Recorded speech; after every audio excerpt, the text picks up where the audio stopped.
While I'm coming to Aiyshwarya on the question of that sense of entitlement of Rahul Gandhi in the Congress party, Charu, my question to you is, it's all right if Rahul Gandhi is asking these questions. Time and again, the BJP somewhere seems to be fixated on always coming back and questioning Rahul Gandhi instead of talking about the real issues in hand, and that is what is perceived to be by the political observers. Chetty, see, the real issues are already being talked about and discussed by my party. I say this with a lot of responsibility. So whether it is price rise, Aiyshwarya touched upon the price of petrol. Is she not concerned that the opposition states are the only states which are not cut down on taxes? So those things have to be discussed, and when we are talking about relevant issues, we are ensuring that we do our best for the people of this country. So whether it is combating hunger in the times of COVID by ensuring everybody in the entire country has one card which is usable everywhere, by ensuring that we are able to support our citizens whatever way we can, big concerns, small concerns, we are at the top of politics where India is concerned. And there is no question, and there is no question about BJP's political equity in this country as well. House in order. Yeah. You speak about the house and order as well. The other point that you earlier made was of sense of entitlement. Aiyshwarya, how do you respond to Charu? It always seems like that you have Rahul Gandhi, he is a member of parliament, but there is always a sense of entitlement when it comes to Rahul Gandhi within the Congress party, while the Congress party just does not seem to have its ducks in a row.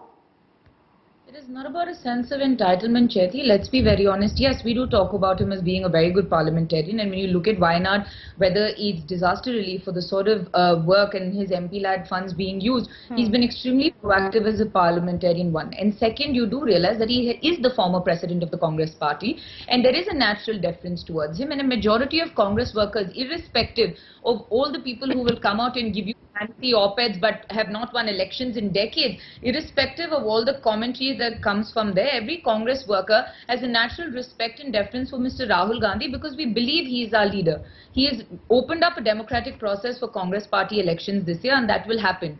But the fact remains that he is a leader to the masses. He is somebody that resonates with the crowds. And when the people of Warangal wanted him there, and when Revanth Reddy and the other leaders of the state asked for him to be there, you saw the response that came from him, whether it translates or not. And it is not entitlement. He has also worked within the party, and if naturally our most popular leader, what are we going to do? Are we going to boo and shoo him and say, oh no, please don't come here? I think the fact of this debate is extremely misguided, because I would much rather talk about a coal shortage. I would much rather talk about the communal issues, and even let's say Karnataka. And your headline showed me that a CM's post is up for grabs for 2,500 crores. No, those are editorial decisions, and we are debating those as much as we are debating this, Aiyshwarya. I want to come to Charu on this as well. 1 minute, Aiyshwarya, I agree with you. Now, editorially, what we do is our call, and this is something which has been taken up by the BJP, and Rahul Gandhi is a leader at the end of the day, and, you know, very relevant in the opposition.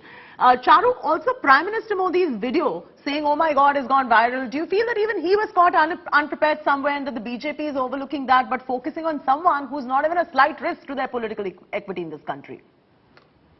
Okay, Chetty, I think there can be no comparison between what Prime Minister Modi does and what Mr. Gandhi does, because he was also on a trip abroad while Rahul Gandhi was on a trip abroad. But did you see any kind of odd pictures of Modi ji coming out? Entire trip was only about doing his best for the country. Every 10 minutes was accounted for. So now holidays are happening. I wanted to respond to Aiyshwarya about something important. She said she's a good parliamentarian. What exactly is a good parliamentarian according to you, Aiyshwarya? Is a good parliamentarian somebody who does not even meet minimum attendance requirement? Is a good parliamentarian somebody who doesn't ask questions in 0 hour? Is a good parliamentarian somebody who's got nothing to add, no private member's bill to add to the parliament? So I am sorry, he's not a good parliamentarian. You are just buttering him up by using words like that for him. Point number one. Point number two, you're saying he's using his MP-led funds. I don't know about the past, but the last 2 years there has been no MP-led funds. So since he has lost the election from Amethi and he's moved to Kerala, there have been no funds because of COVID. None of the MPs have MP-led funds. So what exactly is he doing according to you that makes him a good parliamentarian?